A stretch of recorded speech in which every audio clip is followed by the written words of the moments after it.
Baik hadirin segenap tamu dan undangan yang kami hormati. Selanjutnya merupakan acara yang kita nanti-nantikan, yaitu momen di mana jiwa kita yang dahaga akan disirami embun ilmu oleh mutiara dari Riau, lentera umat cahayanya dinanti di seluruh penjuru negeri. Kata-katanya tajam namun menyejukkan, ilmunya luas laksana samudra yang tak bertepi. Dengan segala kerendahan hati dan penuh takzim, marilah kita siapkan telinga, buka pikiran dan lapangkan hati kita untuk bersama-sama menyimak tausiah dari guru kita Profesor Dr. K. Haji Abdul Somad LC DSE PSD. Namun sebelum tausiah yang beliau akan sampaikan, ada pemasangan prosesi jaket penyebatan secara simbolis cenderamata yang akan dipasangkan langsung kepada beliau Profesor Dr. K. Haji Abdul Somad LC DSE PSD dan diberikan langsung oleh Yang Mulia K. Haji Muhsin Hasun. Allahumma salli ala Muhammad.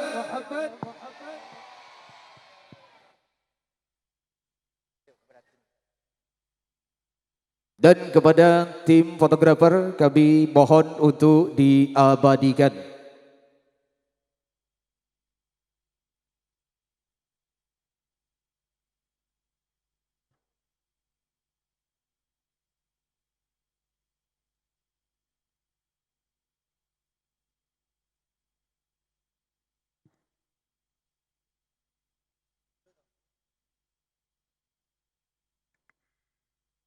Allahumma salli ala Muhammad Sayyidina wa Maulana Muhammad. Kami minta standing applause-nya kepada seluruh hadirin. Tepuk tangannya yang kompak.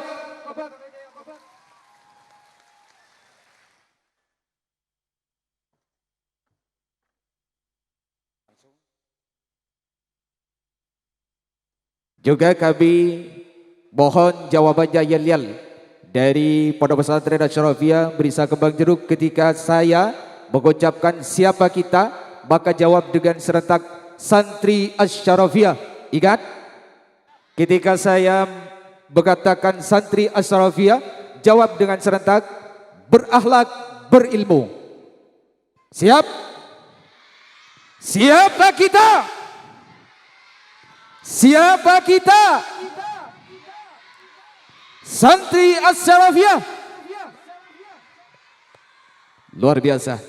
Dan kepada beliau Yang Mulia K. Haji Abdul Somad Batubara LC DSE PSD waqtan wa makanan wa ilaihi falyatafaddal mashkura.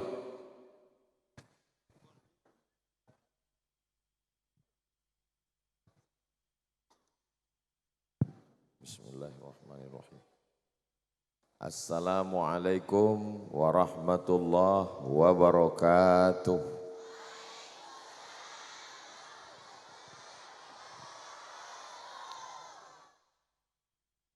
Apa kabar Bapak Ibu semua? Saya alhamdulillahi rabbil alamin. Allahumma salli ala Sayyidina Muhammad wa ala ali Sayyidina Muhammad. Semoga semua yang hadir malam ini diakui sebagai umat Nabi Muhammad sallallahu alaihi wasallam. Amin ya rabbal alamin. Hadratul muhtaramin wal mukarramin wa akhussu bidzikri sahibul fadilah Kiai Haji Mukhtar Hasun, Kiai Haji Muhsin Hasun, Kiai Haji Abdul Khalik Syarif, Kiai Haji Fauzan Naqib, keluarga Pondok Pesantren Asy-Syarafiyah Bariza, Kiai Haji Dr. Ahmad Fauzi Tijani MA, Bupati dan Wakil Bupati Sampang, Kapolres Sampang, Dandim 0828, Kiai Haji Zainal Abidin beserta keluarga, Kiai Haji Usuluddin beserta keluarga, Kiai Haji Tajul Umam Ali beserta keluarga, Kiai Haji Zainul Abidin Utsman beserta keluarga, Kiai Haji Abdul Majid beserta keluarga, Kiai Haji Zainuddin beserta keluarga, Kiai Haji Hafizuddin Abdul Qadir beserta keluarga, Kiai Haji Abdullah Faqih beserta keluarga, Kiai Haji Muhammad Ihya Azhari beserta keluarga. Yang tidak disebutkan namanya jangan tersinggung dan berkecil hati, insya Allah tetap ada dalam catatan malaikat insya Allah. Apalagi malaikat maut. Setiap langkah kaki yang hadir malam ini bernilai amal soleh, menghapus dosa dan mengangkat derajat insya Allah. Amin ya rabbal alamin. Insya Allah. Barakallah. Ini kertas yang saya pegang ini terbuat dari kayu. Kayu yang dipotong dari hutan, lalu kemudian di blender.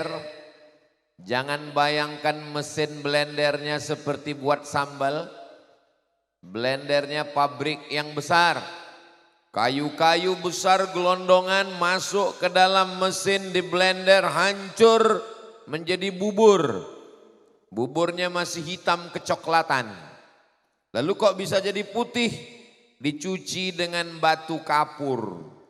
Setelah dicuci dengan batu kapur, buburnya menjadi putih dan limbahnya hitam seperti dodol. Lalu kemudian jadilah kertas. Ada kertas yang kemudian sampai ke pondok pesantren Asy-Syarafiyah. Kertas itu dibawa ke atas pentas, diberikan ke tangan Ustadz Abdul Somad. Inilah dia kertasnya. Ada kertas asalnya sama, dari pohon kayu yang sama, dari bubur yang sama, dari pabrik yang sama. Tapi kemudian kertasnya ada di atas meja makan. Itulah tisu untuk membersihkan mulut dan tangan tadi. Sebelum kemari saya diberikan jamuan makan yang luar biasa. Tidak saya ceritakan, nanti menetes air liur. Kertas menjadi tisu di atas meja makan. Hanya untuk membersihkan mulut, setelah itu dicampakkan. Kertas yang menjadi tulisan nama-nama kiai, dihormati dan dimuliakan, disimpan Ustadz Abdul Somad di dalam jaket jas yang baru. Kalau tuan ke Pulau Buru, jangan lupa membawa kipas. Bagaimana rasa jaket yang baru? Agak panas.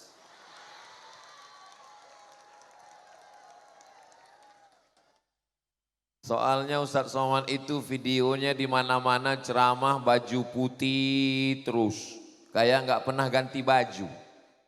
Akhirnya di pondok pesantren Asy-Syarafiyah diberikan jaket Bariza Asy-Syarafiyah. Jadi nanti siapapun yang melihat dia sudah tahu. Tanpa mendengar tausiahnya, tanpa tahu judulnya sudah tahu. Pakai jaket hitam, ada logo Bariza, pasti di pesantren Asy-Syarafiyah. Masya Allah, tabarakallah. Sampai mana cerita kertas tadi? Ada tisu. Dari pohon kayu yang sama, di pabrik yang sama, dicetak menjadi kertas. Dibacakan di atas pentas nama-nama kiai. Setelah itu dilipat masuk ke dalam kantong. Tapi ada yang nasibnya malang. Itulah kertas yang di atas meja makan hanya dipakai setelah makan, habis itu dicampakkan ke dalam tong sampah. Ada lagi kertas. Saya ragu untuk menceritakan yang ketiga. Inilah dia yang di toilet. Gulung-gulung. Enggak usahlah kita lanjutkan. Terlalu hina nasib kertas ini. Tapi ada kertas di atas meja Bapak Wakil Bupati dan Bupati Sampang. Dimuliakan, ditempelkan. Tapi setelah itu kertasnya pun tidak berlaku lagi. Kenapa? Karena keputusan hanya 2 periode saja.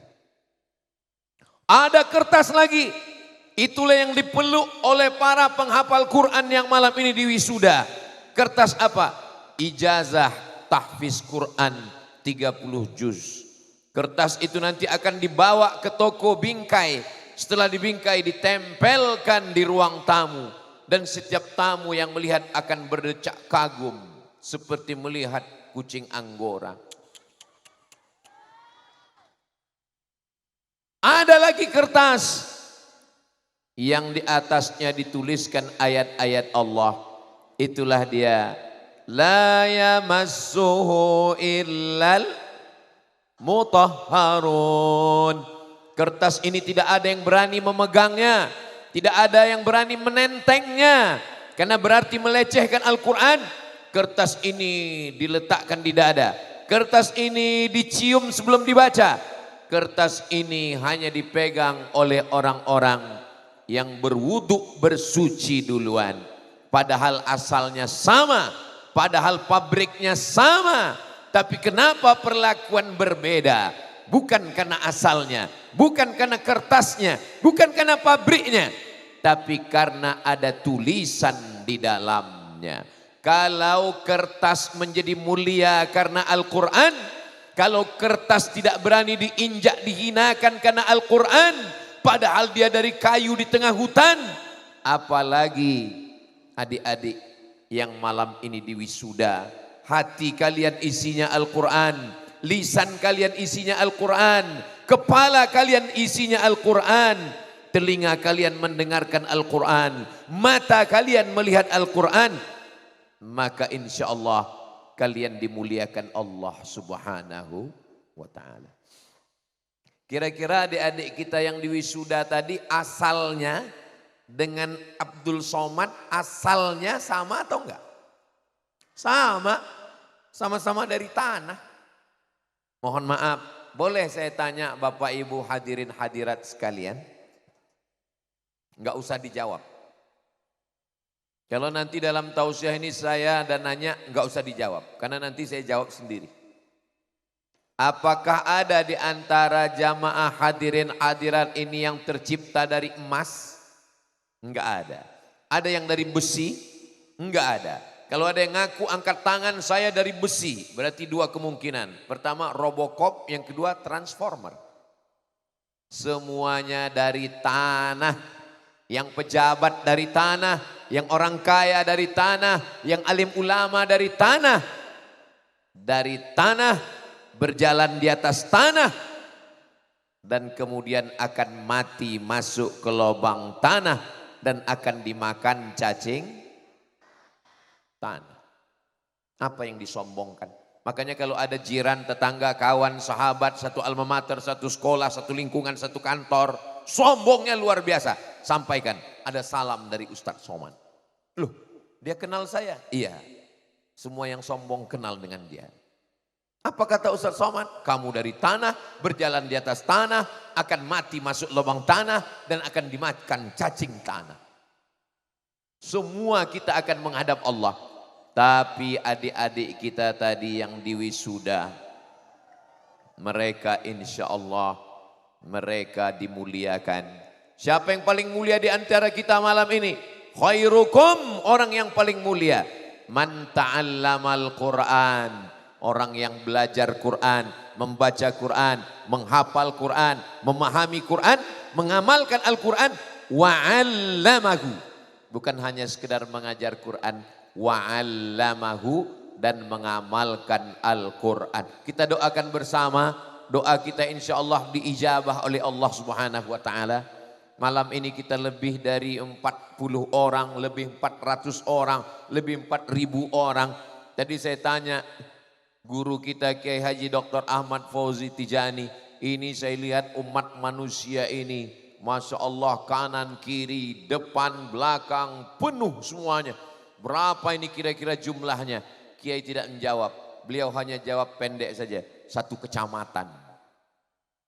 Doa kita yang ramai bersama orang-orang yang memuliakan dan dimuliakan karena Quran, berada di tempat menghafal Quran, dan malam ini majlis khataman dan wisuda para penghafal Quran.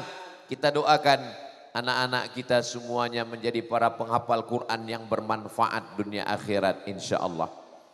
Turunnya rahmat Allah itu karena Al-Quran, sesuai dengan doa kita, Allahumma arhamna bil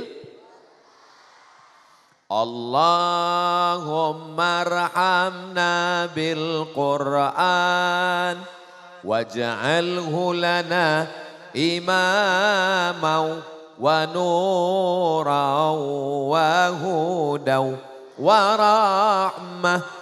Allahumma zakkirna minhu ma nasina wa 'allimna minhu ma jahilna warzuqna tilawatahu ana al-laili wa atrafan nahar waj'alhu lana hujjatan ya rabbal alamin. Sallu ala Nabi Muhammad. Kalau Tuan pergi ke Mekah, jangan lupa singgah ke Madinah. Sudah lama Abdul Somad ceramah, baru malam ini dihadiri jerapah. Itu ada jerapah 1 ekor. Saudaraku yang dimuliakan Allah Subhanahu wa taala, bukan cuma ibu-ibu, bapak-bapak yang hadir, tapi juga anak-anak di bawah serta. Kenapa anak-anaknya dibelikan jerapah? Karena takut nangis, mengganggu. Akhirnya dibelikan balon. Mudah-mudahan semua anak-anak yang hadir malam ini mendapatkan barokatul Quran. Dikumpulkan semua kitab, Zabur, Taurat, Injil, semuanya tersarikan dalam Al-Quran. Dikumpulkan satu Al-Quran, semuanya tersarikan dalam Al-Fatihah. Itulah kenapa kita selalu memulai acara, memulai doa, menutup doa. Yang terkunci rezekinya, terkunci akalnya, terkunci pikirannya, terkunci hatinya, tertutup rezekinya, tertutup jodohnya. Selalu dibacakan Al-Fatihah.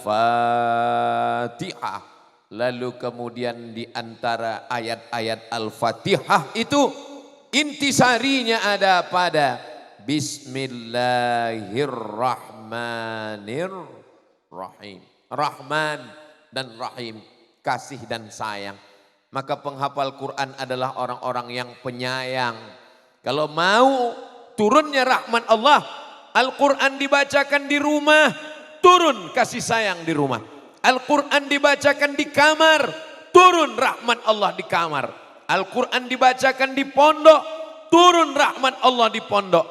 Bagaimana dengan Al-Quran yang berada di dalam hati, Al-Quran yang berada di dalam lisan, Al-Quran yang berada di dalam fikiran? Maka inilah orang-orang yang beruntung. Ibu yang mengandung anak 9 bulan 10 hari, menyusukan anak 2 tahun, melahirkan anak meregang nyawa. Apa balasan yang ibu inginkan? Anak ibu penghafal Quran, 1 hari mereka murajaah mengulang hafalan 2 juz. 1 bulan mereka khatam 2 kali. 1 tahun mereka khatam berapa kali ya? 24 kali. Ibu yang punya anak penghafal Quran, anak ibu membalasnya dengan apa? 1 tahun dapat 24 kali khataman Al-Quran. Amin. Sementara kalau anaknya tidak hafal Quran, tidak bisa baca Quran, ya tapi kan mereka tetap yasinan Pak Ustadz. Betul memang mereka baca yasin, tapi hanya ujung-ujungnya aja. Fayakun turjaun. Mudah-mudahan semua kita ini bisa membaca dan menghafal Al-Quran insya Allah. Tidak ada kemuliaan kecuali dengan Al-Quran. Lama hidup banyak dirasa, jauh berjalan banyak dilihat. Lama jadi ustadz banyak yang curhat. Ustadz Somad, anak saya yang satu jadi pakar ekonomi, yang satu jadi pakar hukum, yang satu jadi pegawai, yang satu jadi pejabat. Tapi yang membahagiakan saya adalah yang mau dekat kepada agama Allah. Silakan nanti adik-adik yang sudah diwisuda penghafal Quran, silakan jadi pejabat, tapi pejabat yang hafal Quran. Silakan jadi polisi, polisi yang hafal Quran. Silakan jadi tentara, tentara yang hafal Quran. Silakan jadi hakim, hakim yang hafal Quran. Silakan jadi dokter spesialis, dokter spesialis yang hafal Quran. Bayangkan adik-adik, setelah tamat 30 juz dari pondok pesantren Asy-Syarafiyah, kemudian lulus, ini yang membawa kotak, tolong kotaknya diperbanyak, jalan ke seluruh hadirin hadirat, sengaja kotaknya itu tidak ada tutupnya, supaya yang lupa bawa uang bisa diisi dengan gelang, rantai, anting, kartu ATM, jangan cuma duit, dompetnya sekalian. Uangnya tidak akan dibawa pulang oleh Ustadz Abdul Somad. Ini saya jelaskan supaya jangan ada dusta di antara kita. Uangnya akan dibangunkan untuk menyelesaikan masjid yang ada di sebelah kanan kita. Mudah-mudahan masjidnya selesai insya Allah. Salatullah, salamullah ala Taha Rasulillah. Salatullah, salamullah ala Yasin Habibillah. Tawassalna bibismillah wabil hadi Rasulillah wa kulli mujahidin lillah bi ahlil badri ya Allah. Jazakumullah. Barakallahu fikum, Masya Allah. Jamaah, lampunya sudah ramai. Ini drone sudah ada di atas. Bagi yang bawa handphone ada flashnya, tolong dinyalakan hidup ke atas. Boleh? Kita mau buat video sholawat supaya kelihatan menyala pondok pesantren Asy-Syarafiyah malam ini. Salatullah, salamullah ala Taha Rasulillah. Salatullah, salamullah ala Yasin Habibillah. Tawassalna bibismillah wabil hadi Rasulillah wa kulli mujahidin lillah bi ahlil badri ya Allah. Salatullah, salamullah ala Taha Rasulillah. Salatullah, salamullah ala Yasin Habibillah. Udah, jangan lama-lama, nanti ketiak basah. Saudaraku yang dimuliakan Allah Subhanahu wa ta'ala, Ustadz sholawatnya kok cuma 1 menit, cukup untuk upload TikTok. Supaya Sosial media kita semuanya isinya yang baik-baik saja insya Allah. Amin ya Rabbal. Ibu datang menyerahkan anak ke pondok pesantren Asy-Syarafiyah. Mereka belum bisa baca Quran. Tapi begitu tamat, mereka bukan cuman bisa baca Quran. Mereka hafal Al-Quran. Carilah di dunia ini, di mana kitab suci yang bisa dihafal dari sampul 1 sampai sampul yang terakhir. Itu hanya ada di pondok pesantren tahfiz Al-Quran. Man ahsana ilaikum, siapa yang sudah berbuat baik pada kamu, fakafi'uhu, balas kebaikan mereka. Fa illam tajidu, kalau kamu belum mampu membalasnya, fad'u lahu, doakanlah mereka. Kepada para kiai, ustaz dan ustazah yang sudah membangunkan anak kita bangun jam 3 malam untuk tahajud, untuk murajaah, untuk menghafal Quran, mengajarkan sampai akhirnya mereka hafizah yang malam ini diwisuda. Ustadz Abdul Somad tidak pernah membangunkan anak ibu. Ustadz Abdul Somad enggak pernah ngajar ngaji anak ibu. Ustadz Abdul Somad tidak pernah membuat anak bapak jadi hafiz.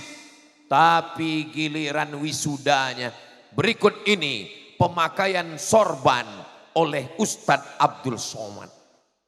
Begitulah penghormatan yang diberikan oleh pondok pesantren Asy-Syarafiyah kepada Al-Faqir ila afi rabbihil adliyil qadir, Ustadz Abdul Somad. Mudah-mudahan Allah memaafkan, mengampunkan segala silap salah saya. Bapak Ibu yang dimuliakan Allah Subhanahu wa taala, membaca Al-Quran tidak sama dengan membaca koran. Bahasa Arab tidak sama dengan bahasa Indonesia. Bahasa Indonesia kalau salah sedikit enggak apa-apa. Kenapa? Karena hurufnya enggak terlalu banyak. Misalnya berikut ini mari kita dengarkan kata sambutan dari ketua panitia. Acaranya bukan di pesantren Asy-Syarafiyah, di tempat lain. Lalu kemudian orang pun memberikan kata sambutan. Bersyukur kepada Allah dengan mengucapkan Alhamdulillah. Shalawat dan salam kepada Rasulullah Sallallahu Alaihi Wasallam. Ya mungkin tidak terlalu salah kalau dalam bahasa Indonesia. Pulang dari acara ditanya orang, apa acaranya tadi? Acaranya wisuda. Siapa yang ceramah? Saya suka Ustaz Somad. Mungkin gak terlalu salah karena pakai bahasa Indonesia. Tapi dalam bahasa Arab ada huruf tha, ada huruf sin, ada huruf shin, ada huruf sad. Ini hanya ada dalam bahasa Arab. Kalau ketemu dengan orang baik, katsarallahu amsalak. Katsarallahu amsalak. Pakai tha. Ketemu dengan kiai, katsarallahu amsalak. Ketemu dengan anak penghafal Quran dari pondok pesantren Asy-Syarafiyah, katsarallahu amsalak. Semoga Allah memperbanyak orang seperti kamu. Datang pengkritik bahasa Arab. Bahasa Arab ini ribet, jelimet, susah, payah, hurufnya terlalu banyak. Bagaimana kalau huruf Arab itu dibuang shin, dibuang tha, dibuang sad, tinggal sin saja. Lalu kemudian diminta kepada Amid Al-Adabil Arabi, Dr. Toha Hussein. Wahai Dr. Toha Hussein, bagaimana kalau huruf Arab ini jangan ada tha, jangan ada shin, jangan ada sad, sin saja, biar supaya ngomongnya mudah. Apa jawab Toha Hussein? Kassarallahu amsalak. Kassarallahu amsalak. Semoga Allah memperbanyak orang seperti kamu. Kassarallahu amsalak. Semoga Allah menghancurkan orang seperti kamu. Beda sedikit saja berubah maknanya. Bismillahirrahmanirrahim. Qul huwallahu ahad. Pakai qaf.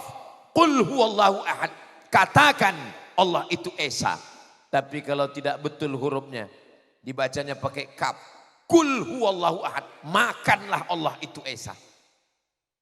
Di sini anak bapak ibu belajar huruf qaf, belajar huruf kaf, belajar huruf dha, ada za, ada dha, ada ja. Kadang kita mampir di pinggir jalan ada masjid. Karena terburu-buru mendengar azan kita pun sholat. Maghrib, isya dan subuh. Bismillahirrahmanirrahim. Ijajah. Tidak bisa menyebut idza.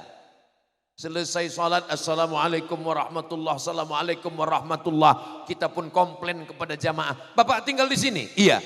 Kenapa yang maju imam ijazah? Mohon maaf Ustadz Somad.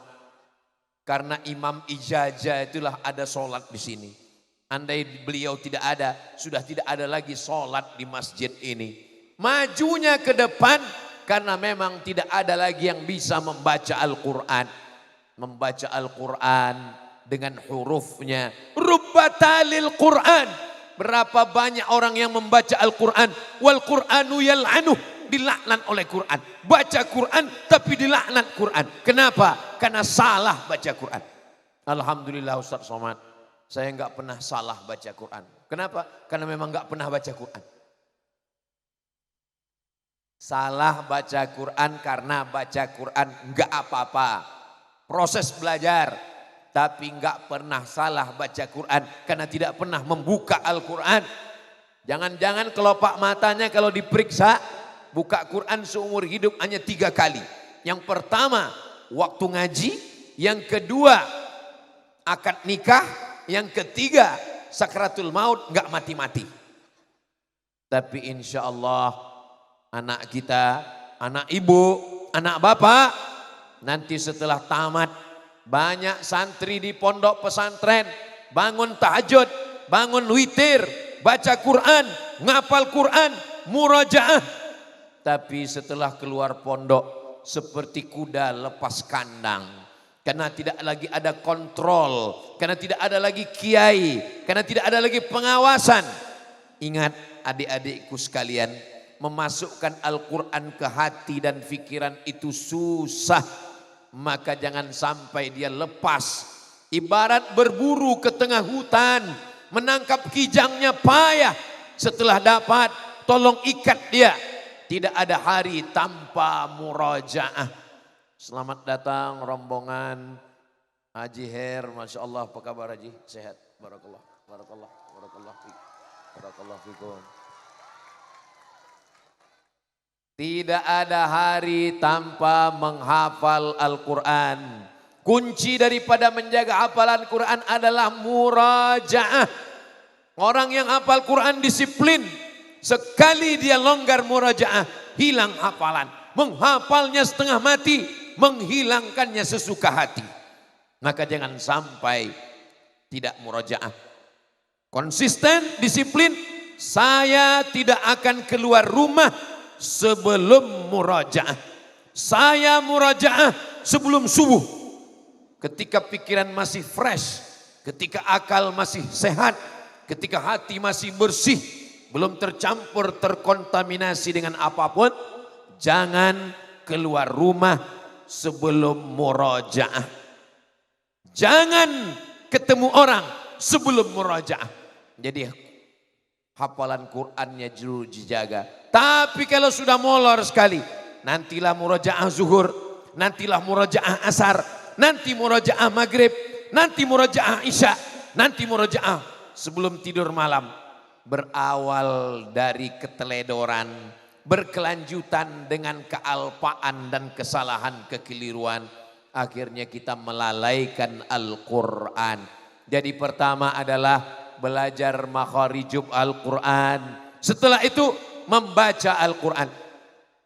La aqulu alif lam mim harf. Alif lam mim. Tidak dihitung satu huruf. Likulli harfin asyru amthaliha. Setiap huruf dibalas 10 kebaikan. A'udzubillahi minasyaitonir rajim. Bismillahirrahmanirrahim. Alif lam mim. 3 huruf. Kelihatannya 3 huruf. Yasin 2 huruf. Toha 2 huruf. Tapi sebenarnya dia adalah likulli harfin asyru amsalihha. Setiap huruf ada 10 kebaikan-kebaikan. Jadi istiqomahkan diri, hitunglah setiap hurufnya. Maka insya Allah ini akan memberikan semangat dan motivasi. Lalu kemudian setelah membaca dengan baik, memahami maknanya. Di pondok-pondok pesantren kita diajarkan, ada seorang ulama bernama Imam Jalaluddin Al-Mahalli, dilengkapi oleh Imam Jalaluddin As-Suyuti. Makna kosakata, ada i'rab sedikit, ada qiraat sedikit. Sampai-sampai ulama dari Yaman menghitung bahwa jumlah tafsirnya sama dengan jumlah ayatnya, lebih sedikit. Tapi kemudian tidak cukup hanya itu, tingkatkan lagi. Kita perlu tahu asbabun nuzulnya, kronologisnya, nasakh nasikh mansukhnya, ayat mutasyabihatnya bagaimana tafsirnya. Ditulis oleh Imam Abul Fida Ismail Ibnu Katsir, tafsir Al-Quranil Azim. Kita tahu bagaimana tafsir birra'i dengan akal, tapi bukan memperturutkan hawa nafsu. Ada tafsir Al-Mahmud, ada Al-Madhmum. Kita ikut tafsir birra'il Mahmud, ditulis oleh Imam Fakhruddin Ar-Razi, meninggal tahun 606. Namanya tafsir Al-Kabir karena besarnya. Namanya tafsir Mafatih Al-Ghaib karena dia adalah kunci-kunci membuka segala pintu yang gaib-gaib. Jangan puaskan hati karena sudah hafal Quran. Jangan merasa puas karena sudah diwisuda. Jangan sudah merasa cukup karena sudah baca tafsir yang kecil. Belajar ini seperti berjalan di tengah laut. Ketika kita masuk ke pantai, kita masih tinggi, airnya masih dangkal. Ketika kita mulai ke tengah, lutut kita tenggelam. Ketika kita terus ke tengah, pinggang kita tenggelam. Kita terus ke tengah, sampai akhirnya leher kita tenggelam. Dan saat kita ke tengah laut, kita betul-betul tenggelam. Dan kita bukan apa-apa dan bukan siapa-siapa. Dulu ketika masih di pondok, saat bawa tafsir Jalalain, Masya Allah, tabarakallah. Tapi begitu melihat kiai-kiai kita, tafsirnya apa? Tafsir Abu Ja'far Ibnu Jarir At-Tabari, 24 jilid. Tafsir Al-Munir Syekh Wahbah Az-Zuhaili. Tafsir Mafatih Al-Ghaib Imam Fakhruddin Ar-Razi. Tafsir At-Tahrir wa Tanwir Imam Tahir bin Ashur. Melihat itu kita terasa bahwa kita bukan apa-apa dan bukan siapa-siapa. Berawal dari mendengar, wa idza quri'al Qur'an fastami'u lahu, dengar baik-baik. Wa ansitu, diam, la'allakum turhamun, turun rahmat Allah Subhanahu wa taala. Setelah mendengar, mulai meningkat ke atas, membaca. Setelah membaca, memahami maknanya. Setelah memahami maknanya, mengamalkan isinya. Berapa banyak orang yang hanya sampai pada melantunkan Al-Quran allazi yuridunahu. Al-Quran yang mereka inginkan adalah yuqra'u fil ma'atim, yang dibacakan pada saat orang meninggal dunia. Orang meninggal dunia baca Quran gak masalah. Membacaan Quran untuk orang meninggal dunia, apa kata Imam Syafi'i, diriwayatkan oleh Imam Nawawi, wa in khatimul Qur'ana kullahu kana hasanan. Kalau dibacakan Al-Quran 30 juz, bagus, tidak salah, hadiahkan pahala bacaannya. Tapi tidak hanya sebatas itu, Al-Quran diamalkan dalam kehidupan. Al-Quran mencakup semua kehidupan. Ada orang yang mencuri, as-sariqu, pencuri laki-laki, as-sariqatu, pencuri perempuan, faqta'u aydiyahuma, potong kedua tangannya.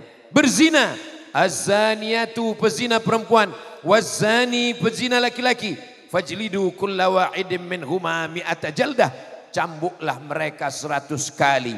Pinjam meminjam, hutang piutang, ya ayyuhalladzina amanu, hai orang beriman, idza tadayantum bidainin, kalau kamu menjalin transaksi hutang piutang, ila ajalim musamma, sampai batas waktu tertentu, faktubuh, tulis, wal yaktub bainakum katibun bil adli, hendaklah yang menulis itu menulis dengan adil dan amanah. Ayat yang terpanjang dalam Al-Quran bukan ayat salat. Ayat paling panjang dalam Al-Quran bukan ayat zakat. Ayat paling panjang dalam Al-Quran bukan ayat haji. Ayat paling panjang dalam Al-Quran bukan ayat puasa. Walaupun ibadah yang paling panjang puasa 30 hari. Tapi ayat yang paling panjang adalah surat Al-Baqarah. Ayat 282. Satu halaman penuh. Ayat paling panjang adalah ayat utang piutang. Kenapa? Karena persahabatan rusak gara-gara hutang. Mau ikut pengajian gak jadi. Saya sebetulnya tadi malam mau ikut ngaji dengan Ustadz Somad. Gak jadi. Kenapa? Karena ngelihat ada orang yang belum bayar hutang sampai sekarang. Mudah-mudahan yang ada hutang segera dilunaskan Allah Subhanahu wa ta'ala. Dari bunyinya banyak juga ternyata ini. Saudaraku yang dimuliakan Allah Subhanahu wa ta'ala. Tentang kepemimpinan, Al-Quran bercerita, ati Allah, ta'ala kepada Allah. Wa ati'ur Rasul, ta'ala kepada Rasul. Wa ulil amri, pemimpin. Pemimpin yang bagaimana? Ada dalam Al-Quran. Innallaha ya'murukum an tu'addul amanat. Yang menunaikan amanah kepada ahlinya. Wa idza hakamtum bainan nas, dan kalau dia menetapkan hukum di antara manusia, antahkumu bil adli, menetapkannya dengan ketetapan yang adil. Begitulah Allah menurunkan Al-Quran. Eropa menetapkan hukum berdasarkan logika akal. Kalau menurut suara terbanyak benar, betul. Kalau menurut suara terbanyak salah, berarti salah. Saya malam ini mau menceritakannya malu. Nggak sopan di depan para kiai. Tapi sebagai sampel contoh, izinkan saya bercerita. Kira-kira boleh saya ceritakan ya? Kumpul Parlemen Eropa untuk membahas nikah sejenis. Mohon maaf, beribu maaf. Menceritakannya aja kita malu. Apalagi melakukannya. Mudah-mudahan Allah menjaga Pulau Madura ini dari perbuatan tercela, terkutuk ini insya Allah. Amin. Lalu mereka bersidang. Apakah menikah sejenis LGBT melanggar aturan? Lalu kemudian anggota parlemennya mengatakan no problem. Enggak apa-apa. Dan ternyata suara terbanyak adalah suara Tuhan. Walaupun ada yang enggak setuju, tapi yang enggak setuju sedikit minoritas. Akhirnya yang tidak setuju itu kalah. Yang menang adalah yang setuju. Itulah makanya alhamdulillah sampai hari ini Negara Kesatuan Republik Indonesia, Pancasila, Undang-Undang Dasar 1945 tidak mengizinkan perbuatan tercela ini. Apakah negara Asia Tenggara sudah ada yang mengizinkan? Ada. Thailand sudah mengizinkan. Makanya mereka yang sakit-sakit ini pergi ke Thailand. Operasi di sana. Namanya operasi Lady Boy. Wajahnya lady, kakinya boy. Allah madafa'an al-ghala wal waba wal fahsya wal riba wal zina. Selamatkan negeri kami ini dari malapetaka, bencana dan musibah ini ya Allah. Saya sedang bercerita bagaimana ketika manusia hanya dengan akalnya saja, ketika akal mengatakan apa masalahnya, apa dampak negatifnya, akhirnya mereka setuju. Tapi Al-Quran menyatakannya dengan jelas. Ata'tunar rijala syahwatam min dunin nisa. Apakah kamu mendatangi laki-laki padahal ada perempuan? Kenapa kamu melampiaskan nafsu kepada laki-laki? Min dunin nisa. Maka perbuatan itu terlaknat. Dalam Al-Quran dilaknat, dalam hadis Nabi Muhammad sallallahu alaihi wasallam, man wajadtumuhu, kalau kamu menemukan siapa? Man ya'malu amala qaumi Lut, orang yang melakukan perbuatan Nabi Lut, faqtulul fa'il wal maf'ul, maka pelakunya dihukum mati dan korbannya juga dihukum mati. Saya ketika membaca hadis ini lama berpikir. Kalau pelakunya dihukum mati masuk akal karena dia salah. Tapi korbannya dihukum mati, apa salah dia? Dia korban, kenapa dia dihukum mati juga? Beberapa bulan yang lalu tertangkap oleh kepolisian. Dibawa, ternyata dia sudah melakukan perbuatan kepada lebih 40 orang. Dan ketika ditanya, kenapa kamu melakukan ini? Dia menjawab, saya dulu adalah korban. Baru saya faham makna hadisnya. Pantasan Nabi mengatakan korbannya juga dihukum mati. Kenapa? Karena mereka juga akan menjadi korban berikutnya. Dia menjadi rantai setan yang tidak akan pernah putus. Maka solusinya tidak ada lain kecuali kembali kepada Al-Quran. Al-Quranlah solusi dari setiap perjalanan hidup manusia. Makanya dikatakan dzalikal kitabu la raiba fihi hudan syahrul ramadhan alladzi unzila fihi al-Qur'an hudan, petunjuk, hidayah. Tidak ada jalan petunjuk kecuali Al-Quran. Yang lain bisa terlupakan, tapi Al-Quran suatu ketika sedang COVID, tidak bisa seminar secara offline. Lalu kami mengadakan seminar online. Salah satu narasumber seminarnya dari Jepang. Lalu narasumber seminar ini bercerita bahwa dia pernah datang dari Jepang ke Pulau Jawa. Di sana dia mengadakan penelitian. Di depan rumah kiai ada 2 pohon mangga, sebelah kiri dan sebelah kanan. Lalu kemudian dia lihat mangga yang sebelah kanan lebat, buahnya manis. Mangga yang sebelah kiri ada buahnya tapi tidak terlalu banyak. Dan ketika dicicipi rasanya asam. Lalu kemudian dia bertanya, kenapa tanahnya sama tapi buahnya kok beda dan rasanya beda?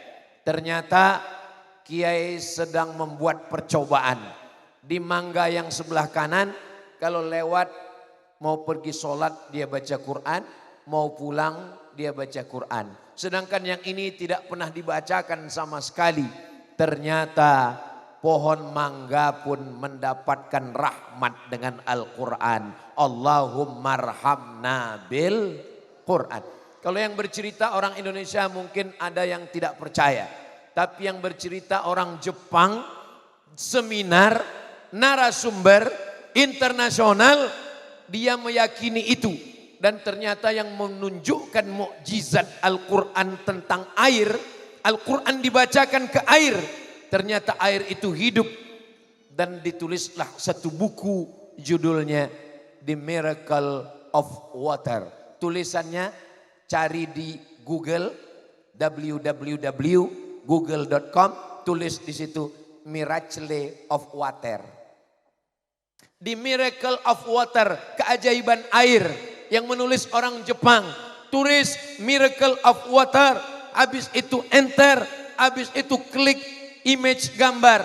Nanti akan nampak sampul buku warna biru dan gambarnya adalah molekul air seperti cahaya.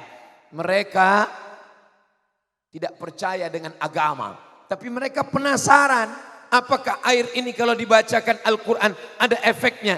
Ternyata setelah dibacakan Al-Quran ada efeknya.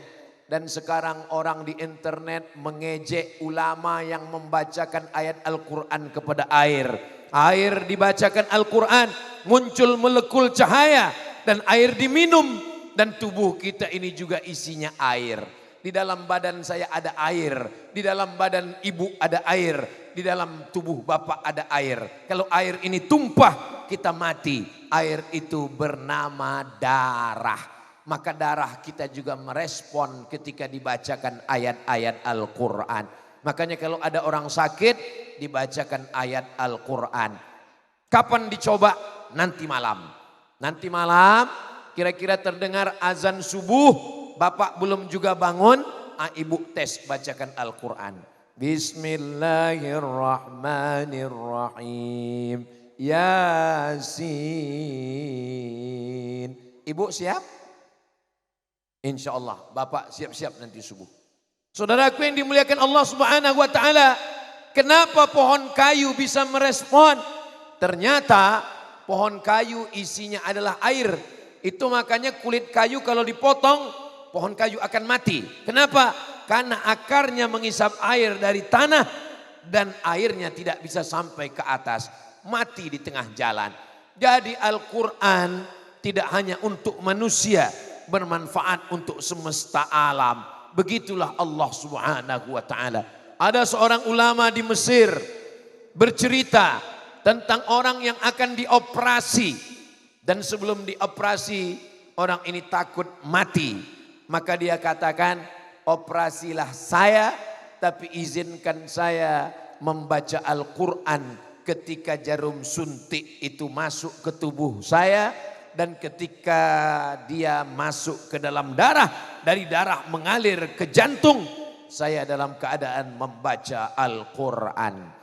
Dia ingin file lain boleh lupa, file lain boleh hilang, tapi Al-Quran tidak boleh hilang. Dan selama dia pingsan, semua filenya tertutup, mata tertutup, tapi Al-Quran tetap terlantunkan. Jadi ada orang beberapa waktu dikirimkan share antara grup-grup asatis tentang apa? Mohon maaf, beribu maaf, tentang orang yang gagap. Ngomongnya gagap, tidak bisa, tapi hafal Al-Quran. Ibu belum dapat videonya, nanti saya share. Bahwa Allah Subhanahu wa taala ingin menunjukkan, Allah taala ingin menunjukkan, sanurihim ayatina fil afaq, kami akan tunjukkan tanda-tanda kebesaran kami pada semesta alam. Tidak hanya pada pohon kayu, tidak hanya pada darah manusia, tidak hanya pada air, fil afaq, di semesta alam akan kami tunjukkan tanda-tanda kebesaran kami. Idza samaun fatarat, langit terbelah. Al-Quran sudah bercerita tentang langit terbelah. Orang ketika dibacakan langit terbelah, apa ini? Masa langit bisa terbelah? Kalau bumi bisa terbelah, ya, tapi langit bisa terbelah. Ternyata memahami langit bisa terbelah itu hanya bisa dipahami oleh yang belajar astronomi. Ada dua, satu astrologi, satu astronomi. Ilmu yang dipelajari untuk memahami tentang mukjizat Al-Quran tentang langit adalah ilmu astronomi. Sedangkan astrologi itu adalah jika Anda lahir bulan April berarti bintang Anda kambing. Jangan nikah dengan Pisces karena Pisces adalah ikan. Ikan di laut, kambing di darat. Kalau jatuh cinta hidupnya mau di mana? Yang dipelajari adalah astronomi. Ternyata kenapa batu meteor yang jatuh dari atas tidak pernah sampai ke bumi? Karena langit ini wabanaina fauqakum sab'an shidada. Kami bangun di atas ada 7 lapis. Setelah diteliti oleh pakar astronomi, ternyata lapisan ozon memang 7 lapis. Berapa tebalnya? 600 kilometer tebalnya. Yang gak percaya naik ke atas, hitung sendiri. Sekarang terjadi global warming, panas, global, pemanasan global. Dunia sekarang memanas. Kalau malam ini Sampang terasa panas, itu bukan karena global warming, tapi karena jaket baru. Lalu kemudian kenapa panas? Karena pemakaian AC. AC terlalu banyak. Akhirnya orang dalam ruangan dingin, di luar ruang panas. Banyak rumah kaca. Rumah kaca dibangun di metropolitan, kota-kota besar. Lalu kemudian datang itu cahaya matahari sehingga dunia makin panas. Itu kalau di kamar kita ada kaca, kaca itu disinari cahaya, itu makin panas. Lalu kemudian cairan yang ada di kutub utara dan kutub selatan mencair. Akhirnya lapisan es mencair. Kalau lapisan es mencair, maka sungai-sungai naik, air laut permukaannya naik. sekarang permukaan air laut Jakarta naik. Aspal di bawah, air laut di atas. Dipasang dam, dipasang tembok. Kenapa? Karena air laut sudah tinggi ke atas. Nanti sampai masanya, ini bukan cuman bolong. Kenapa dunia panas sekarang? Karena ternyata lapisan ozon bolong. Akibat hutan dibakar, gambut dibakar, rumah kaca, pemakaian AC, lapisan ozon bolong. Panasnya saja begitu. Bagaimana nanti kata Allah, idza sama'um fatarat, langit terbelah, wa idzal kawakibun tasarat, planet bertabrakan. Itu ada matahari. Apakah matahari itu berputar seperti Neptunus, Merkurius, Pluto, Mars? Matahari di tengah. Ada bumi, ada bulan, ada Pluto, ada Merkurius, ada Neptunus, ada Mars. Mereka berputar. Pertanyaannya, apakah matahari berputar? Jangan jawab. Wasyamsu tajri li mustaqarril laha dzalika taqdirul azizil. Asyamsu matahari tajri, berjalan itu kan tamsi, masya yamsi. Kenapa matahari jara yajri? Yajri kan artinya lari. Karena matahari berlari kencang. Saking kencangnya kalau diteropong seakan-akan dia tidak bergerak. Padahal dia bergerak cepat. Asyamsu tajri li mustaqarril laha. Lasyamsu yanbaghi an tudrikal qamar walal lailu sabiqun nahar wa kullum fi falakin yasbahun. Al-Quran bercerita tentang ilmu astronomi. Kenapa matahari tidak bertabrakan dengan bulan? Kenapa bulan tidak menabrak matahari? Wa kullu fi falaki yasbahun. Semua berjalan di garis edarnya masing-masing. Dzalika taqdirul azizil alim. Itu enaknya tausiah di pondok tahfiz, nyambung. Kadang di tempat lain tausiah nyambung juga, tapi kalau juz amma aja. Dzalika taqdirul azizil alim. Ternyata bumi, matahari, Neptunus, Merkurius, Pluto, Mars tidak tabrakan. Itu karena ketetapan Allah. Tapi sampai kapan? Ternyata mereka akan tetap bertabrakan. Matahari akan menabrak bulan.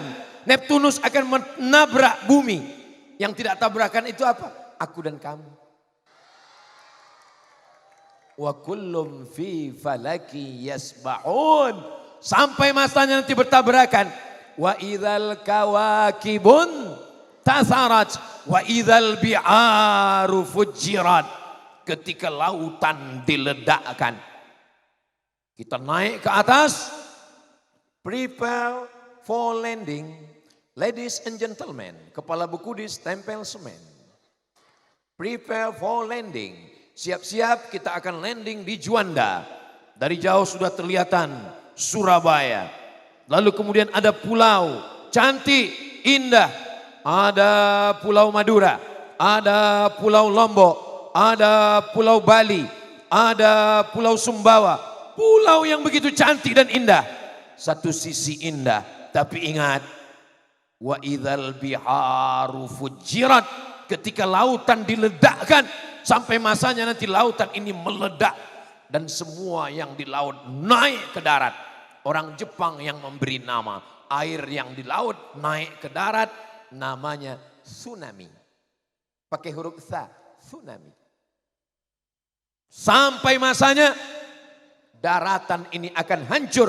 Idza sama'um fatarat wa idzal kawakibun tasarat wa idzal bi'aru fujirat wa idzal quburu bu'thirat. Semua yang dikubur, semua yang dalam tanah, semua yang mati bangkit lagi. Adik-adik percaya kalau sudah mati bangkit lagi? Orang barat nggak percaya. Kata dia kalau sudah mati ya mati. Kita ini sama aja seperti bangkai ayam, bangkai kucing. Kalau sudah mati masuk tanah, penguraian, dimakan tanah, selesai. Inilah pemikiran Asi bin Wa'il. Datang Asi bin Wa'il membawa tulang yang sudah hancur berkeping, tidak lagi ada daging, tidak ada lagi ada darah, tidak lagi ada urat.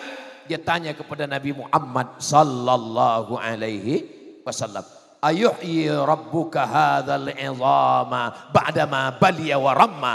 Ya Muhammad sallallahu alaihi wasallam, apakah Tuhanmu bisa menghidupkan tulang yang sudah hancur berkeping? Apakah bisa hidup lagi? Nabi diam. Nabi tidak menjawab sampai datang malaikat Jibril membawakan jawaban. Qul, katakan ya Muhammad sallallahu alaihi wasallam. Baca dengan qaf. Qul, katakan. Jangan katakan kul, makanlah. Qul, katakan. Adik-adik hafal semua ayatnya. Qul yuhyihal ladzi ansha'aha. Katakan kepada Asi bin Wa'il, katakan kepada siapapun yang tidak percaya bahwa kalau dia sudah mati, dia akan hidup lagi. Qul yuhyiha alladhi ansha'aha awwala marrah wa huwa bikulli khalqin alim. Ternyata mata kita akan keluar dari tempatnya, jatuh ke bawah. Kulit kepala kita akan lepas, daging kita, usus kita akan meletus. Kuku kita akan copot, daging kita akan dimakan oleh cacing. Ada satu makhluk tidak punya mata, tidak punya telinga, tidak punya kaki, tidak punya tangan, tapi hidungnya paling tajam. Makhluk itu bernama cacing. Kalau kita sudah masuk dikubur dalam tanah, lalu kemudian membusuk, cacing-cacing mencium dari jarak 1 kilometer. Kalau saya dikubur di sini, jarak radius 1 kilometer, cacing-cacing akan menyerang. Brownies sudah siap. Tapi kalau saya mati, cacing-cacing ini datang memakan. Ada satu yang tidak dia makan. Apa itu? Azmu zanab. Azmu tulang. Zanab ujung tulang ekor tulang belakang. Jangan dicari sekarang, nanti di rumah. Ujung tulang belakang sebesar ibu jari, tidak hancur. Itulah yang dikatakan Allah. Innama amruhu idza arada syai'an ayyaqula lahu kun fayakun. Kita nanti akan berdiri lagi menghadap Allah Subhanahu wa taala karena ada yang tidak hancur, dikembalikan. Tapi saat berdiri itu kita tidak duduk sebagai tamu yang terhormat. Wal taffatis saqu bisaq, betis ketemu dengan betis. Kita kalau duduk yang ketemu lutut dengan lutut, bukan betis dengan betis. Apa maksud betis ketemu betis? Karena kita sama-sama berdiri, betis kita saling menempel. Kita bukan tamu terhormat, kita bukan orang yang dimuliakan. Kita berdiri menunggu pengadilan di hadapan Allah Subhanahu wa taala. Ketika itulah datang para penghafal Quran yang sudah dibacakan oleh Kiai Mukhtar Hasun bahwa adik-adik akan memberikan syafaat kepada 10 orang. Nanti ketika mereka ditanya, hai penghafal Quran, kamu memberikan syafaat 10 orang, siapa saja? Ibu saya, lagi ayah saya, 2 suami saya, 3 anak saya, 4 mertua saya, 5 kakak saya, 6 adik saya, 8 paman saya, 9 kiai saya, 10 yang memasangkan sorban ke saya dapat juga. Sebenarnya itu cara saya mau booking. Kira-kira adik mau nggak ngasih saya syafaat nanti insya Allah? Amin ya Rabbal. Ustadz Somad kan ceramah, Ustadz Somad kan ustadz, ceramah di sana kemari. Berarti pahala ustadz kan juga banyak. Saya khawatir. Apa yang ustadz khawatirkan? Saya khawatir jangan-jangan pahala ceramah saya ini sudah nggak ada lagi karena diambil oleh viewer, follower dan subscriber. Tapi di lubuk hati yang paling dalam, saya masih ada keyakinan mustahil dari sekian puluh adik-adik yang diwisuda tadi tidak ada satupun yang memberikan syafaat kepada saya. Pasti di antara mereka ada yang memberikan syafaat kepada Ustadz Abdul Somad. Amin. Dari bunyi aminnya seperti kurang setuju kelihatannya. Seperti marah kelihatannya. Saudaraku yang dimuliakan Allah Subhanahu wa taala, yang paling beruntung adalah ibu, yang paling beruntung adalah bapak. Kalian punya anak penghafal Quran, Anak kami belum hafal Quran Pak Ustadz. Kenapa? Karena belum didaftarkan di Pondok Pesantren Asy-Syarafiyah. Daftarkan segera sebelum pendaftaran ditutup. Ingat, kuota terbatas. Hubungi nomor kontak berikut ini. Nanti kalau saya ditanya Allah Ta'ala di akhirat. La tus'alunna yawma idzin 'anin na'im. Kau sudah kukasih nikmat suara.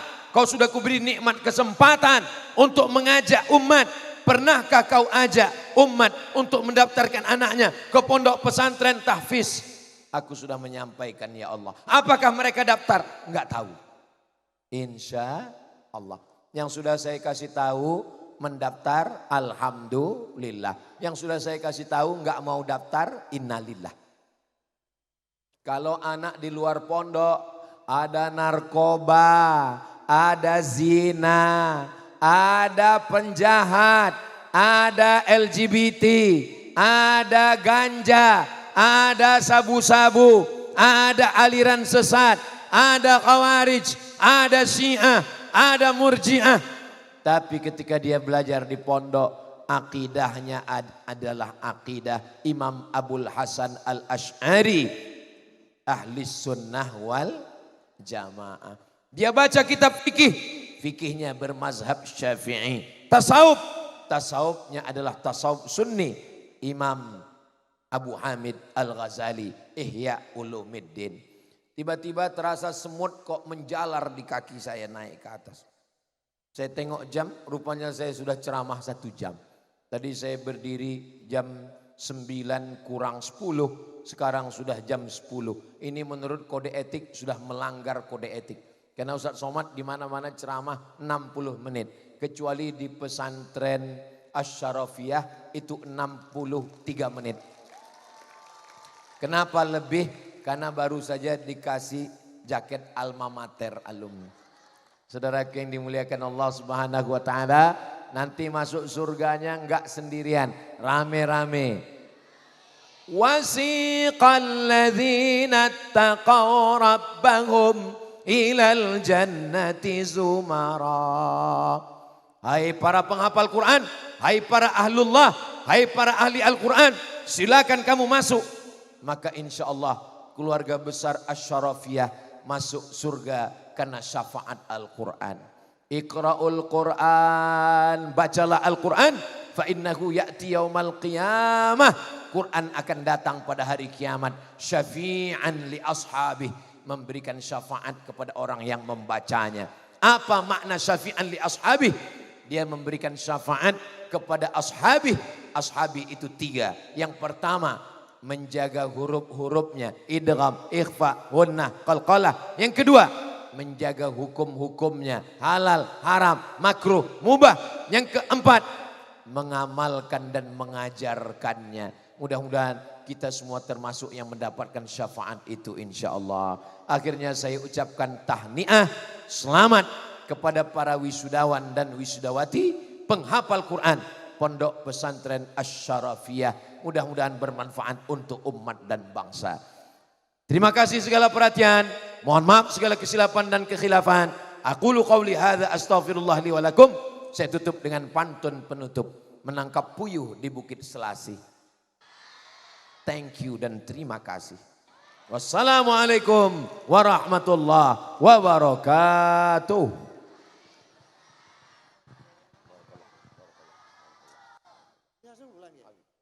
Jazakumullah azza jaza.